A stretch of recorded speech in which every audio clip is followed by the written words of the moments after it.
Alright guys, good morning. Happy Wednesday. Happy Wednesday. Happy Wednesday to all of you mga idol. Yan. Ito ay Pasadena Street, Pasay City. Kinuha ko na yung ano. Nag-request na ako ng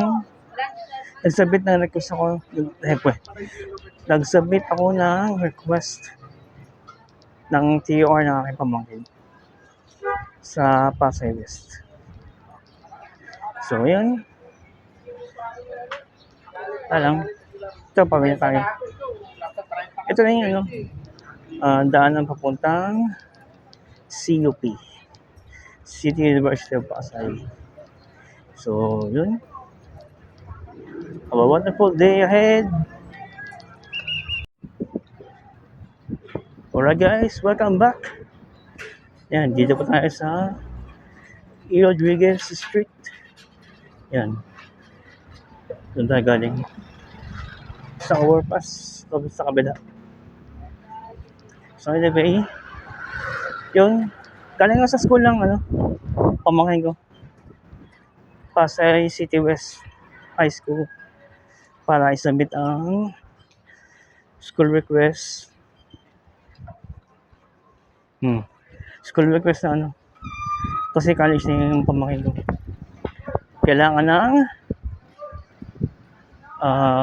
Form 137 request na pinunta ko kanina sa school. Ngayon, pauwi na tayo habang tiyatangak ang kaling ito.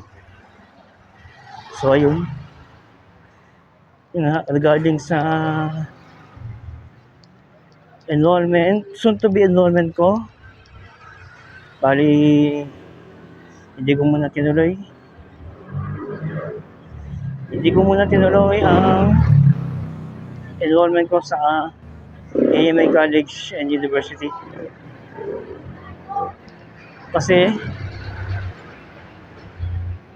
baka ako mahirapan ako guys sa tuition kasi ako lang kakayod. Hindi pa saan nagreklamo ako rin kasi kumagasa sa bahay. So ayun, hindi rin naman ako tulong kami magkapatid. Siyempre sa pang-araw-araw na aming kailangan, tulong kami. So ayun, as I am mentioning na hindi muna ako mag-enroll ngayon,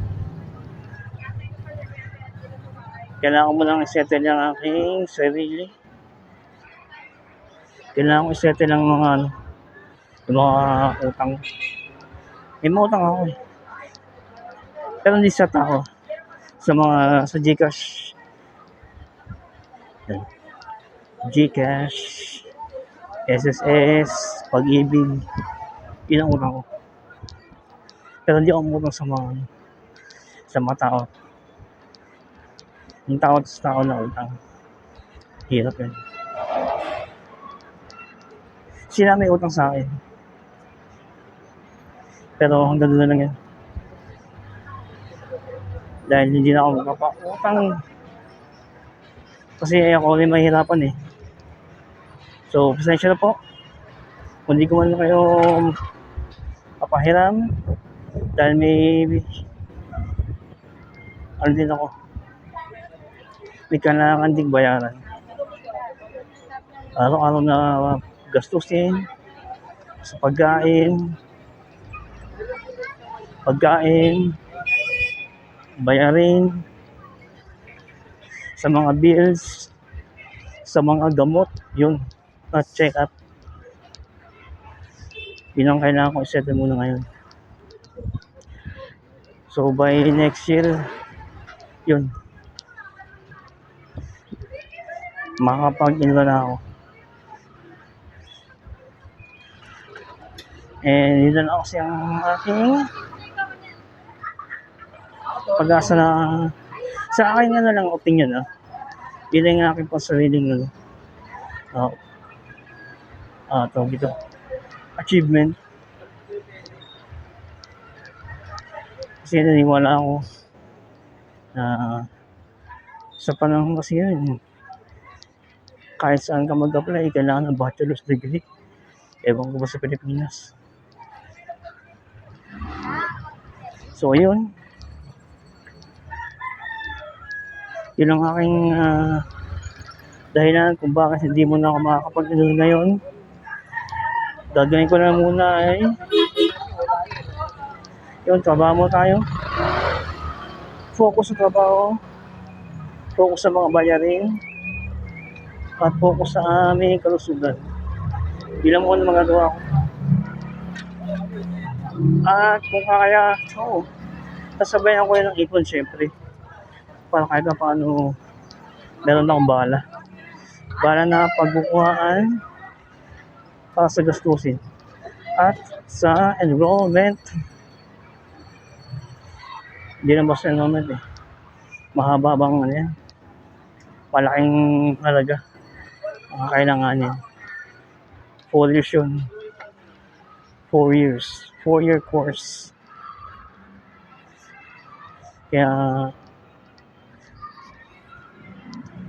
makakatagal-tagal na proseso ng pag-aaral at pagkukuha ng kaalaman. So, yun muna guys for today.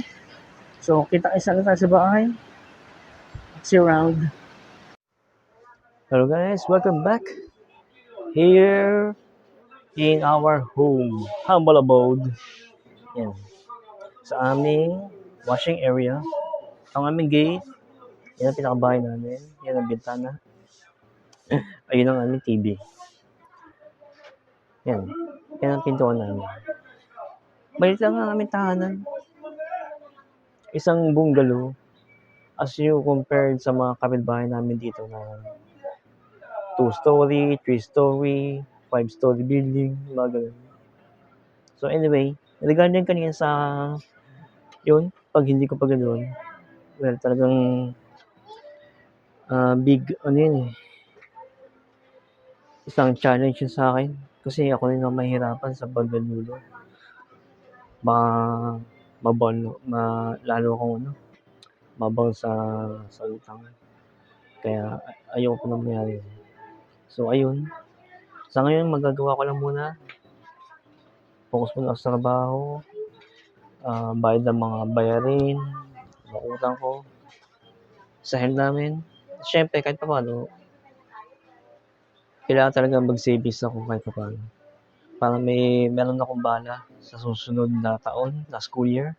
And hopefully by God's grace, makakayanan ko na. Makakayanan ko yan, Jesus name, para sa pamilya ko naman yun eh. So, ayun. So, ganito lang guys. And more power to all of you. God bless. Have a great day of Wednesday. See you on the next one. Please subscribe to my YouTube channel. And para marami tayong may pamahagi na kaalaman sa ating daily life and daily experience. And more power to all of you. God bless.